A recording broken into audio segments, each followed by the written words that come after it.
The Queen's Chamber, which lays within the Great Pyramid of Khufu, more commonly known as Cheops, has astonished, shocked, and mystified Egyptologists since its mysterious existence was discovered. The intrigue into this elusive chamber, along with its mysterious adjacent shafts, comes as no surprise once one understands the anomalous characteristics of their construction. As we have already covered before, massive cover-ups have been suspected as taking place surrounding this mysterious chamber since its discovery. Strange shaft tunnels, set at a 45-degree incline, no larger than 20 centimeters in diameter, run away from this room, and no one seems to know why. Not only would these ancient shafts require being hermetically sealed during the pyramid's construction to stop them from becoming blocked, but the excruciating effort that would have gone into making them becomes all the more of a confusing undertaking once you realize they were not even connected to the chamber, but hidden 40 centimeters away from entering the tomb within the walls, completely invisible from the inside of the burial room located deep within the structure. Cheops, noticeably being the only pyramid to have ever been constructed with such shafts, making their addition a popular mystery within Egyptian history.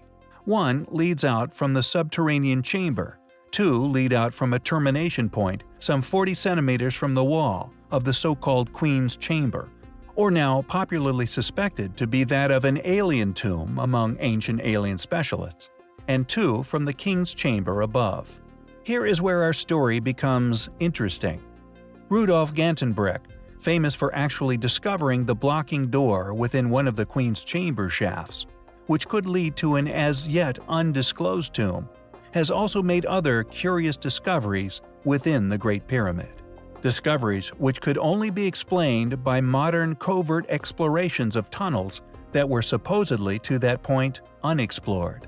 Gantenbrink's cache being but one example of these mysterious finds, deep within the tunnel systems in the royal chamber, at a 90-degree turn going vertically upwards, a pile of papers, possibly wrapped artifacts, weighed down with a small piece of timber or stone, possibly another artifact, was discovered by Gantenbrink's robot.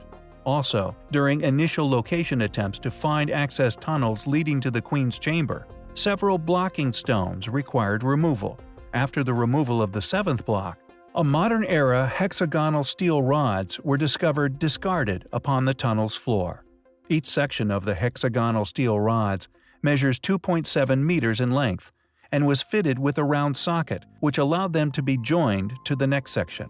In one of the lower shafts in 1872, Wayneman Dixon found three more objects which could be considered proof of prior covert exploration of the mysterious northern shafts. A copper grappling hook about 5 centimeters in length, accompanied by a small gray-green stone ball and a broken-off piece of a square wooden slat or rod about 13 centimeters long, the wood would today be the most intriguing of his finds. These artifacts, suspected to be remnants of the grave robber's tools, could have been carbon-dated, yet this fragment is the only one of the three to now be missing out of the London Museum's collection. Unfortunately, in his writings, Dixon doesn't say in which of the two lower shafts he actually found the objects, but he mentions them in connection with a northern one. Not only did these obviously highly intelligent people leave evidence of how they must have gotten in, but also traces upon the previous untouched ancient walls of the shafts within Cheops, clearly left by their previous robotic technologies. Other square metal rods have been recovered, along with other artifacts discarded within some tunnel systems deep within the ancient structures, meaning these guys got to the treasures way before we did. Interestingly, reported evidence of covert excavations continues to this day, heavy-duty electrical supplies discreetly running into and trailing deep into the pyramids have been noticed and photographed by some of the more astute tourists. Witnesses to the sounds of heavy machinery being used beneath the site is also frequently reported, yet rarely followed up.